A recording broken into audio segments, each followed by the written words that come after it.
오늘 8일자 말씀 우리 에스라서 6장 13절부터 22절까지 우리 한 절씩 교독하겠습니다. 저부터 읽겠습니다. 다리오 왕의 조서가 내림에 유브라데강 건너편 총독 다뜨네와 스달보스네와 그들의 동관들이 신속히 준행하니라. 유대 사람의 장로들이 선지자 학계와 이또의 손자 스가랴의 권면을 따랐으므로 성전 건축하는 일이 형통한지라. 이스라엘 하나님의 명령과 바사왕 고레스와 다리오와 아닥스다스다의 조서를 따라 성전을 건축하며 일을 끝내되 다리오 왕 제6년 아달월 3일에 성전 일을 끝내니라. 이스라엘 자손과 제사장들과 레위 사람들과 기타 사로잡혔던 자의 자손이 즐거이 하나님의 성전 봉헌식을 행하니 하나님의 성전 봉헌식을 행할 때에 수수 100마리와 수량 200마리와 어린 양 400마리를 드리고 또 이스라엘 지파의 수를 따라 순염소 12마리로 이스라엘 전체를 위하여 속죄제를 드리고 예루살렘에서 하나님을 섬기게 하되 모세의 책에 기록된 대로 하게 하니라. 사로잡혔던 자의 자손이 첫째 달 14일에 유월절을 지키되 제사장들과 레위 사람들이 일제히 몸을 정결하게 하여 다 정결함에 사로잡혔던 자들의 모든 자손과 자기 형제 제사장들과 자기를 위하여 유월절 양을 잡으니 사로잡혔다가 돌아온 이스라엘 자손과 자기 땅에 사는 이방 사람의 더러운 것으로부터 스스로를 구별한 모든 이스라엘 사람들에게 속하여 이스라엘의 하나님 여호와를 찾는 자들이 다 먹고 즐거움으로 무교절을 지켰으니 이는 여호와께서 그들을 즐겁게 하시고 또 아수르 왕의 마음을 그들에게로 돌려 이스라엘의 하나님이신 하나님의 성전 건축하는 손을 힘있게 하도록 하셨음이더라. 아멘. 네, 다리오 왕의 조서가 내림에 유브라데강 건너편 총독 다뜨네와 스달보스네와 그들의 동관들이 신속히 준행하니라. 아주 신속하게 그동안 16년 동안 지체되었고 지연되었고 중단되었던 이 성전 재건, 이 부흥의 역사가 신속하게 진행이 되는 것을 보게 됩니다. 이 사단마귀가 하나님의 일을 방해할 때 또 하나님의 일을 중단시키려고 할 때 하는 일들 중에 하나가 이제 이 사실관계를 꼬아버리는 것이죠. 이 사실관계를 묻고 이 다리오 왕이 이 바사왕 고레스가 정확하게 이 이스라엘 백성들에게 성전 재건을 명령했다라고 하는 이 사실관계를 확인해 줌과 동시에 아주 신속하게 이 중단되었던 성전 재건이 회복되고 진행되는 것을 보게 됩니다. 우리가 하나님의 일을 할 때 이와 같은 이 사실관계를 정확하게 확인하고 그것에 따라 진행할 때 막혔던 중단되었던 이 하나님의 일들이 신속하게 진행이 되는 그런 모습들을 이 에스라서를 통해서 우리는 또 확인을 하게 되는 것이죠. 이 다리오 왕의 조서와 함께 아주 신속하게 이 성전 재건이 진행이 됩니다. 특별히 14절에 유다 사람의 장로들이 선지자 학계와 이또의 손자 스가랴의 권면을 따랐으므로 성전 건축하는 일이 형통한지라. 여기서 권면 죄송합니다. 권면으로 되어 있는 이 말씀이 이제 설교를 의미하죠. preaching. 영어 성경에 보면 under the preaching 이렇게 되어 있습니다. 그러니까 학계와 스가랴 선지자의 이 설교 아래에서 이 모든 유다 사람의 장로들이 하나님의 일들을 성전을 재건하는 일을 따랐다, 건축했다, 완성했다 이렇게 기록을 하고 있습니다. 그러니까 이 하나님의 일이 형통케 되는 이 동력이 설교입니다. 설교. 하나님의 말씀이 대언되어질 때 그 말씀이 하나님의 일을 이루십니다. 하늘에서 비가 내리면 그 비가 그냥 아무 열매 맺지 않고 그냥 사라지는 것이 아니라 반드시 열매를 맺게 되는 것처럼 하나님의 입에서 나오는 말씀은 반드시 그 말씀대로 그 명령대로 일을 성취하게 되어 있다라는 것이죠. 하나님께서 학개 선지자와 스가랴 선지자의 입에 하나님의 말씀을 넣어주셨고, 그리고 그 말씀을 그대로 대언할 때 그 말씀이 하나님의 일을 이루어 가시고 형통케 하시는 것을 우리는 또 이 에스라서, 이 성전 재건 부흥의 역사에 대한 기록을 통해서 우리는 확인하게 됩니다. 그래서 제가 지난 주일에도 말씀드렸지만 이 부흥에 있어서 아주 핵심적인 그 동력이 바로 하나님의 말씀을 대언하는 일에 있다라는 것을 우리는 또한 보게 되는 것이죠. 어쩌면 지난 16년 동안 이 성전 재건이 중단될 수밖에 없었던 이유는 무엇이었을까? 제가 사실은 계속 생각을 했어요. 묵상을 했습니다. 왜 하나님이 16년이라는 시간을 계속해서 중단되도록 내버려 두셨던 것일까? 어떻게 보면 이 학개 선지자와 스가랴 선지자가 등장함과 동시에 결국은 이 성전 재건이 회복이 되기 시작하거든요. 그래서 어쩌면 이건 뭐 제 추론입니다만 이 16년이라는 시간은 이 학개와 스가랴 선지자가 준비되어지는 시간이 아니었을까.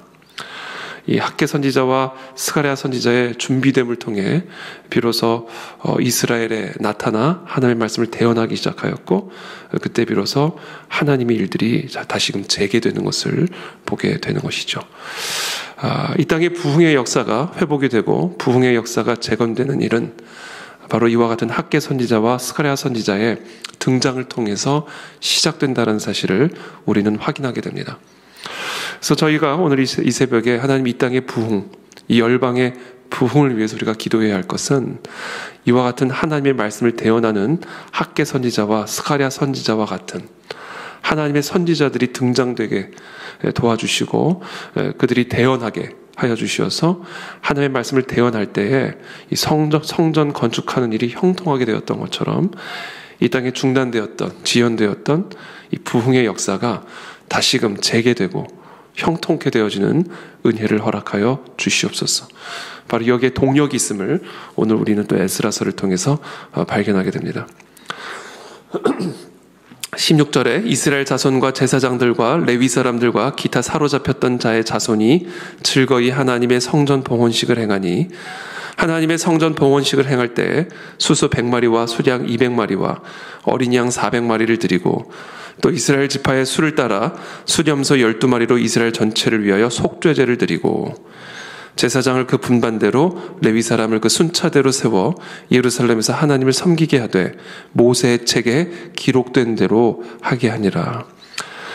이 성전 건축, 이 성전 재건이 끝나자마자 진행된 게 속죄제를 드리는 일입니다.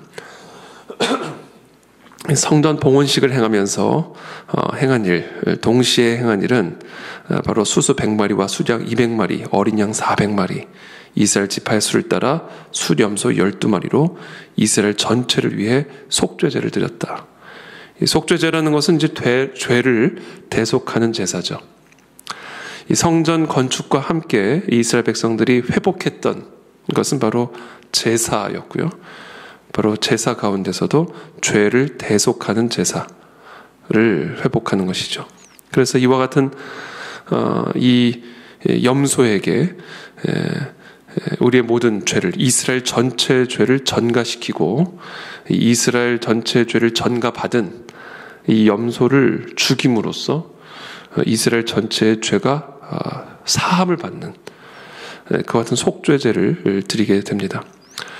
19절에 사로잡혔던 자의 자손이 첫째 달 14일에 유월절을 지키되 제사장들과 레위 사람들이 일제히 몸을 정결하게 하여 다 정결하게 하며 사로잡혔던 자들의 모든 자손과 자기 형제 제사장들과 자기를 위하여 유월절 양을 잡으니, 그리고는 첫째 달 14일에 유월절을 지켰습니다. 유월절이라고 하는 것은 우리가 잘 알다시피 애굽의 10번째 재앙이죠. 하나님의 진노의 재앙이 애굽 전체에 임하게 될 때, 특별히 애굽의 모든 장자들을 치시는 형태로 이와 같은 하나님의 진노가 애굽 땅에 임하게 될 때 어린 양의 피를 문설주에 바른 이 이스라엘 백성들의 집은 하나님의 진노가 그냥 건너가게 되는 것을 우리는 보게 되죠. 그래서 그것을 우리는 유월절이라고 이야기를 합니다. 이 어린 양의 피로 말미암아 하나님의 진노로부터 구원을 받은 그 날을 기념하는 날이 이제 유월절이죠. 그래서 이것도 어떤 면에서 보면 이 속죄제와 다 연계된 그와 같은 제사라고 절기라고 우리가 이해할 수가 있습니다.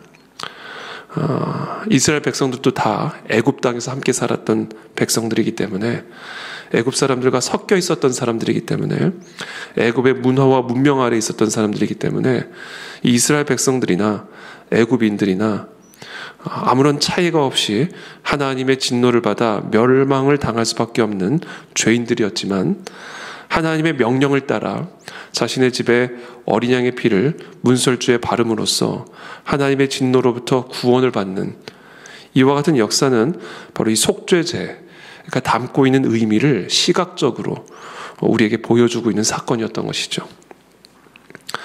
그래서 이 유월절도 이 속죄제의 일환으로 하나님은 이스라엘 백성들에게 명령하셨고, 유월절 절기를 행함으로써 하나님이 우리를 구원하신 그 날을 기념하고 기억하는 것이죠. 그것을 기념하면서 이제 유월절 양을 잡는 겁니다. 속죄 제물로 이 유월절 양을 잡음으로써 유월절 절기를 지키는 것이죠. 21절에 사로잡혔다가 돌아온 이스라엘 자손과 자기 땅에 사는 이방 사람의 더러운 것으로부터 스스로를 구별한 모든 이스라엘 사람들에게 속하여 이스라엘의 하나님 여호와를 찾는 자들이 다 먹고 즐거움으로 이레 동안 무교절을 지켰으니. 자, 세상 속에서, 이방 사람들 속에서 살았던 이 바사 제국 또는 바벨론 땅이라고 하는 애굽과 같은 그런 땅에서 살아가던 이스라엘 백성들을 이 애굽으로부터, 바사 제국으로부터, 바벨론으로부터 구별하여 구원하신, 그래서 이스라엘로 다시금 돌아가게 하신, 어떻게 보면 이 출애굽의 재현이죠. 출애굽의 반복적인 역사를 보여주고 있는 것이고, 그래서 이스라엘로 귀환하여 이 땅에 성전을 재건한 이 일은 사실은 이 출애굽의 역사의 재현, 반복인 것입니다. 그래서 성전 재건과 함께 유월절 절기를 지키고 무교절을 지키게 됩니다. 이방 사람의 더러운 것으로부터 스스로를 구별하여 무교절을 지키게 하는 것이죠. 이 무교절이라고 하는 것은 유월절 다음 날부터 7일간 누룩이 없는 빵을 먹는 그러한 절기가 이제 무교절입니다. 그래서 유월절과 무교절은 연결되어 있는 절기죠. 급하게 이 애굽에서 떠나온, 그렇죠? 급하게 애굽을 탈출한 이스라엘 백성들은 떡에 누룩을 넣을 만큼의 시간적, 정신적 여유가 없이 급하게 그렇게 뛰쳐나오는 그와 같은 절기. 그리고 나서 이제 그 홍해를 건너기까지 뒤에서 계속해서 이 애굽의 군대들이 뒤쫓아오는 이 7일간의 고난. 그러나 결국 홍해를 건너므로써 하나님의 구원을 경험하는 이와 같은 이 무교절의 그 역사를 다시금 재현하게 함으로써 고난을 기억하게 하고, 애굽에서의 고난, 바사 제국 안에서의 포로 생활의 고난을 기억하며 그 고난으로부터 구원하신 하나님의 그 구원의 손길을 기억하고 기념하면서 이 무교절, 이 무교병을 먹게 하는 것이죠. 이게 고난의 떡이라고도 부릅니다. 그래서 그런데 흥미로운 사실은 이와 같은 고난절기, 이 무교절에 이 고난의 떡을 먹는 이 고난절기에 하나님은 즐겁게 하셨다. 즐거움으로, 22절에 즐거움으로 이레 동안, 일주일 동안 무교절을 지켰다. 이는 여호와께서 그들을 즐겁게 하시고 또 아스르 왕의 마음을 그들에게 돌려 이스라엘의 하나님이신 하나님의 성전 건축하는 손을 힘있게 하도록 하셨음이더라. 이 무교절을 아주 즐겁게 힘있게 지키게 하셨던 이 모습들을 우리는 보게 되는 것이죠. 그래서 오늘 본문 말씀은 특별히 이 성전 재건과 함께 속죄제가 회복이 되고, 이 속죄제를 시각적으로 역사적으로 보여주었던 이 유월절 그리고 무교절 절기를 지키게 함으로써 하나님이 과거에 출애굽의 역사를 통해서 보여주셨던 그 구원의 역사, 그 고난과 그 진노와 심판으로부터 이스라엘 백성들을 구별되게 구원하셨던 그 속죄 제사를 재현하게 하셨고, 그와 같은 속죄 제사를 통하여 우리에게 역으로 전가된 의롭다함, 죄 없다함, 즐거움과 감사와 기쁨으로 이 유월절과 무교절 절기를 지키게 하셨음을 우리는 보게 됩니다. 대속의 은혜죠. 그래서 제가 지난주 금요일 철야 때도 말씀 나누었던 것처럼 이 복음은 우리가 교환으로 우리가 설명할 수 있다. 이 속죄제라는 게 교환이다. 우리의 죄를 그리스도에게 전가시키고 우리는 그리스도의 의롭다함을 교환받는 이 교환이죠. 사실은 이것은 이 교환이라고 하는 것은 일반적으로 좀 가치가 어느 정도 비슷한 것끼리의 교환인데 이 예수 그리스도께서 우리에게 행하신 이 교환이 이게 복음인 이유가 우리의 죄를 주님에게 드리고 우리는 주님의 죄 없다함을 받게 되기 때문에 그렇게 함으로써 하나님의 진노와 모든 고난으로부터 구원을 받기 때문에 이것이 복음인 것이죠. 그래서 저는 오늘 이 새벽에도 저와 여러분들 모두가 우리의 모든 죄와 우리의 모든 이방 사람의 더러운 것들을 예수 그리스도에게 드리고 우리는 그리스도로부터 의롭다함을 받아가지고 우리의 마음의 즐거움과 기쁨이 회복이 되고 감사의 제사가 회복이 되어지는 이것이 바로 부흥의 시작이다라는 것입니다. 성전 제거는 바로 그와 같은 제사의 회복, 그래서 기쁨과 즐거움의 회복을 의미하는 것입니다. 예수 그리스도께서 이제 성전으로 오셔서 저 예루살렘에 세워져 있던 성전을 무너뜨리고 3일 만에 자신의 무너진 성전을 다시금 재건함으로써 대속의 은혜를 완성시키시고 대속의 사역을 완성시키시고 그 예수 그리스도의 보혈의 피를 의지하는 자들에게마다 그리스도의 의롭다함을 아무 대가 없이 우리에게 전가시켜 주시는 이 복음의 은혜를 우리가 기억하고 기념하면서 우리 다음 한 주간 특별히 고난절기, 고난주기로 우리가 일주일 동안 특별 새벽 예배를 진행을 합니다. 그래서 이번 한 주간, 다음 한 주간 특별히 이 복음의 이 정수를 우리들이 더 깊이 묵상하고 예수 그리스도의 대속의 은혜를 더 온전하고 더 깊이 경험하고 누림으로써 참된 즐거움이, 참된 기쁨의 감정이 우리 안에서 회복이 되어지는 그런 은혜를 저와 여러분들이 다 누리시는 이런 고난절기가 되시기를 예수님의 이름으로 축복합니다. 우리 함께 기도하며 나가겠습니다.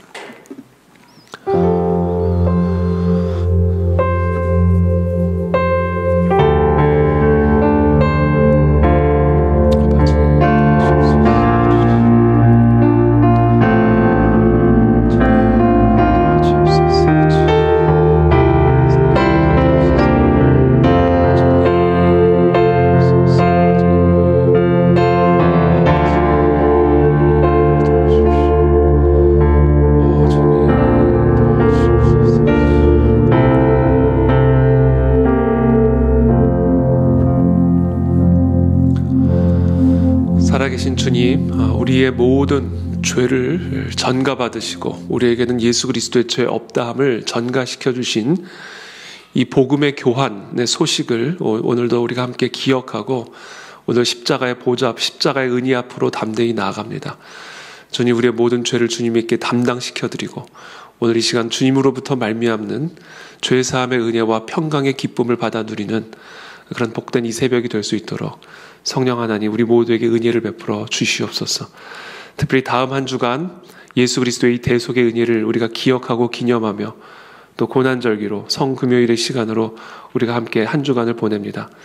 하나님께서 특별한 그런 복음의 은혜를 우리 모두에게 허락하여 주시어서 우리 안에 진정한 부흥의 역사들이 시작되게 도와주옵시고 참된 기쁨과 감사와 즐거움의 절기가 회복되어지는 그런 한 주간이 될 수 있도록 성령 하나님 우리 모두에게 은혜를 베풀어 주시옵소서. 예수 그리스도의 이름으로 축복하며 기도하옵나이다. 아멘.